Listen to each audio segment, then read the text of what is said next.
everybody, it's Coach Brett, and it's 6:30 in the morning, and I just finished a little bit of working out here in the training lab, and today I'd like to talk to you about the gift to give yourself this holiday season, or if you have the opportunity to ask somebody else to give you. And it's not what you think, but it's the gift of convenience.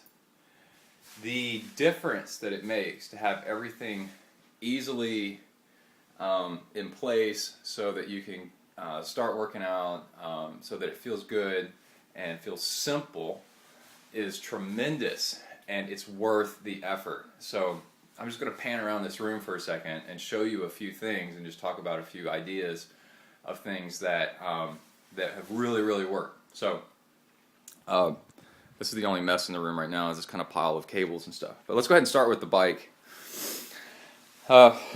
Now, you may have a trainer.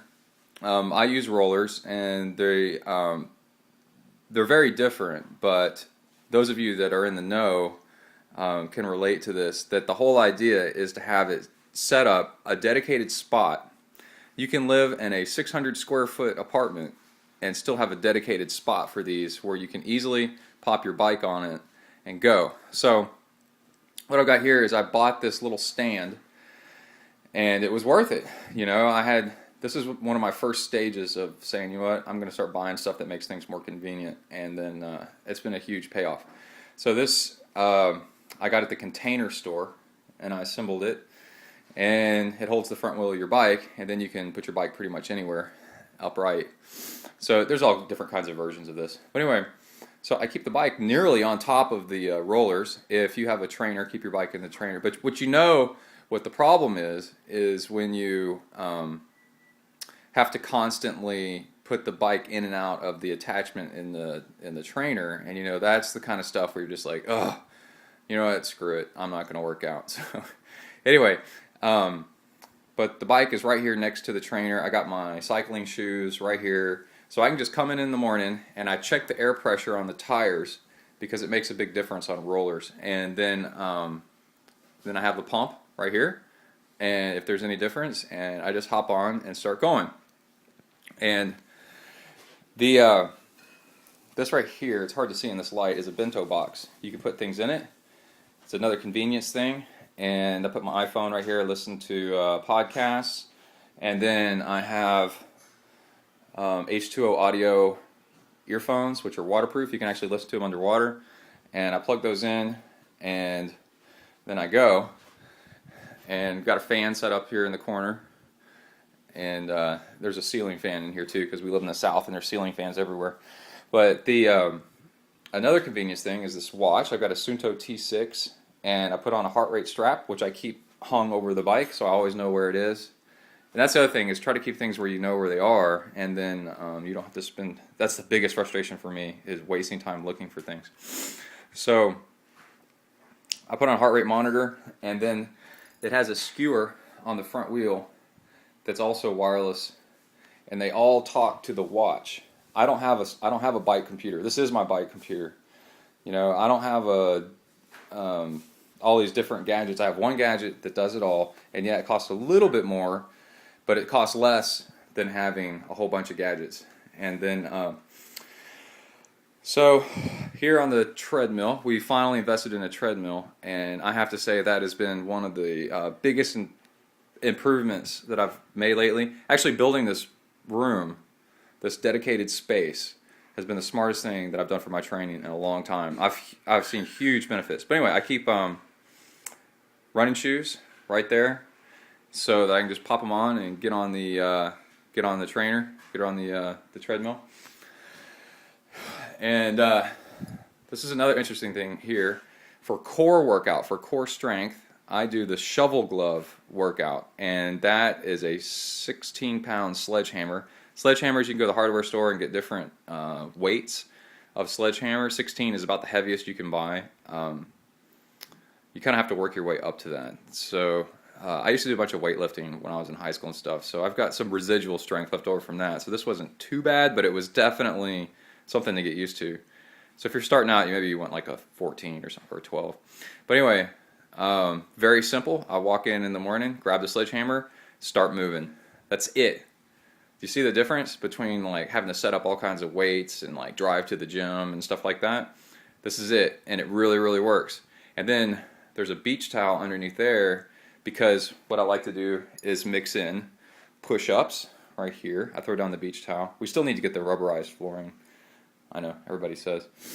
And then we have a pull-up bar right here in the doorway. And then we can take the pull-up bar down if we turn this room into a guest room.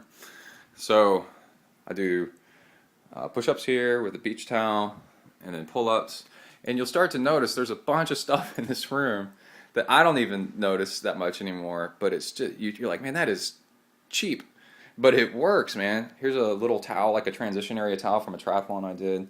And I put a little clip on the underside, and it keeps the frame. It's a steel frame bike, so you don't want to sweat on it too much. It keeps sweat from getting all over stuff like that. And then, oh, I can't remember what the other thing was, but it doesn't really matter. You don't have to spend a lot of money to have things that actually work and work well, and sometimes better than things than you would have bought. You can just start grabbing things. Oh yeah, here you go. These are for rollers. I went to Target and bought little kiddie stools, the stools that kids use to stand up on to reach the sink better. These are great, way better than what comes stock. These thin little bars that used to have traction on them, which are now is worn off. Rollers cost, I think these cost $130, and they are amazing. I would say an hour on the rollers is like an hour and a half out on the open road. Water bottles, you visit any triathlete's or cyclist's house, and that's serious, and you'll notice they try to keep all the water bottles in one spot. And we do that. We keep them all in one spot under the sink, so I can always grab a water bottle, and when they're done, we clean them out. They go right back in the same spot, so I can always grab them. So here's Suji the power cat. He's a predator. So yeah, that's what I really wanted to say today. Was over the years I've learned that simplicity and convenience rules with this stuff. Here's a cheap thing: simple handkerchief as a headband works great. And then take it off, open it up, hang it over the handlebars of the bike, and then it dries out in like an hour. And then you use it again in the evening for something else. And then after a few uses, and you wash it. And then I've got another handkerchief while that one's in the wash. And what does a handkerchief cost? Like $1. So you give yourself the gift of convenience, because there's something about where if it takes an extra step, let me turn around this way. If it takes an extra step for the lighting, if it takes an extra step and an amount of time, that's one thing, because if you view it as necessary, then it's kind of fun. But if it's not fun, and if it's not cool, and it's not something where you view as like elegant and like that you're smart and like this cool thing, then you're not going to do it. And then it's going to take you either longer to get into the groove to go exercise, or it's going to, or you're just not going to do it at all. So give yourself the gift of convenience, and you will see huge benefits. And I know we're going to see a bunch of comments on the bottom of this of examples of people that have done things that are a lot more convenient than before, and the impact. So if you got a story, put it in the comments. I've got endless stories of things that I've done or bought that I thought were going to be cool, and then I never ended up using them because they were inconvenient. And like I said, the impact of focusing on convenience now has just been tremendous. I quit going to the gym. I dropped my gym membership a couple of years ago because I started working out at home, and I was stronger at home, working out at home, than I was at the gym. And it's not that you can't get stronger at the gym, but the gym is, it's a 15-minute drive, and then 15 minutes of getting your crap together, and then 15 minutes, and then finally you start exercising. That's all time that you could be working out. So typical example right there. But if you live right next door to a gym, man, that's great. You live in an apartment complex that has a gym there, then that's a really good idea. So, all right, got to go to work. Everybody stay cool. Out.